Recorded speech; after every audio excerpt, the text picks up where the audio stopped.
Alright, so for this week we have got a pretty interesting battle. This is one of our open trainings, and here you will see great use of terrain utilization in line with your strategy.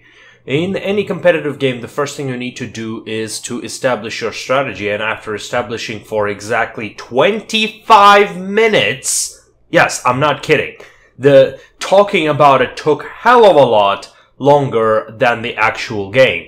Like, at the same time, I think I had finished reading a book or something. So, yeah, it was quite long. And I'm playing Germanicus. What I'm going to do is pretty obvious. But you should not be doing that, kids. Anyway, what we're trying to do here is we're trying to establish a defensive formation while our melee is protecting our skirmishers. Because we have the range advantage both in numbers and in range, we are going to be, actually we do not have the range advantage in numbers, we have it in range because we have light artillery. As such, we really need to utilize our terrain, especially on this map, to our best advantage. This is not as big of a deal on a common game, but on a competitive game it definitely is, and the reason we picked Germanicus is for his testudo. We know our opponent has double the amount of slingers that we've got, and I was basically, yeah, we are at a disadvantage on pick, which is not always a loss. In fact, most of the time it kinda doesn't matter, which is a beauty of the game. It just gives you like a slight advantage, as it should be. So now we have scouted the enemy troops, and they have scouted us, but since we are in testudo, any of their shots are not going to be hitting our men as much.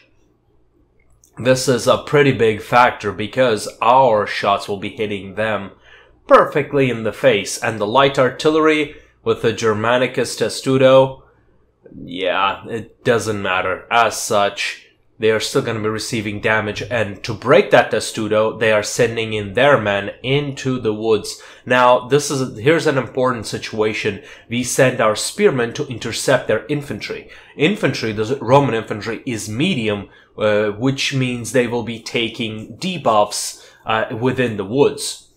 Combat debuffs especially, but spears are light infantry, which means they're going to be getting buffed instead. Hence why we are fighting in the woods.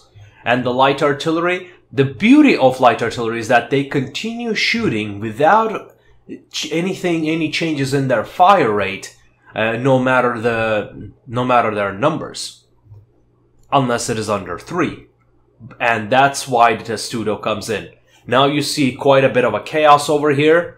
I wish I could have zoomed in, but since we cannot record the private matches, we'll have to do it from my perspective. Now, I'd like you to pay attention on how we're protecting our skirmishers over here, our slingers, which is with our infantry. All the lines are blocked. There is a very small path on the left that you can see that they can go through, and we're watching the map constantly in this case to see for their cavalry, and our cavalry has engaged them at their formation in the north, reducing their damage even further. Now that we have won the skirmisher engagement, the time is on our side. Now the important thing is to take out their cavalry as well, which is what our cavalry is doing, because we outnumber them on cavalry, but not on spears. Our cavalry is about to get caught in spears.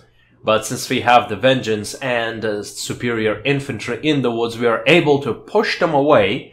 And at this moment, it's more important to take out the infantry than the rest of it, and so we are chaining our vengeance and our offensive attacks together against them, and the whole engagement takes place in one location.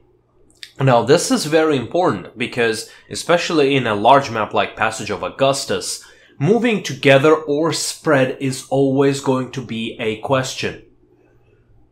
So, if you're playing defensive, you really need to think about your strategy and then decide on it. Are you going to be together? Are you going to be spread? Who's going to be scouting? If the enemy is not there, you can get capped pretty easily. So it becomes a big debate that you should have before the match, which is quite important. You know, it's the strategic planning, which makes the game quite a bit more realistic. You know, the generals used to talk about their strategy before the battle for very long times, and You can definitely see it here.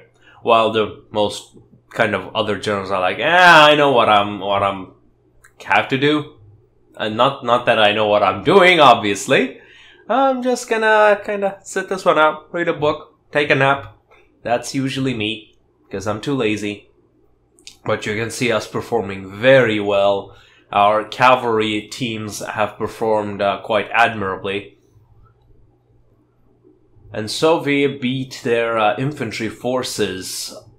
Now they're trying to pull through, which is, as Germanicus, when you're defending your skirmishers, is something you really need to watch out for. This happens rarely in random games, but on competitive games, people know how to pull through. So you just have to prevent that. That's why formed combat comes in very handy, because it's a tight-knit formation. And with fortification, you do not even need such a thing. Because it is an even tighter formation. The formed combat just forms a blocking line on its front. And so the cavalry gets blocked, it's surrounded on multiple sides, and then it is routed. And at this point we are just cleaning it up. Just to show you how important it is to just sit on one place, defend. It's a very valid strategy, and how this could have went bad had our opposition decided to go around us, not engage us. Had they realized what is going on, that we're protecting our skirmishers, it would have turned out quite differently, in my opinion. Well, next week we'll have another one from our training session, so please join us, and we'll see you next time.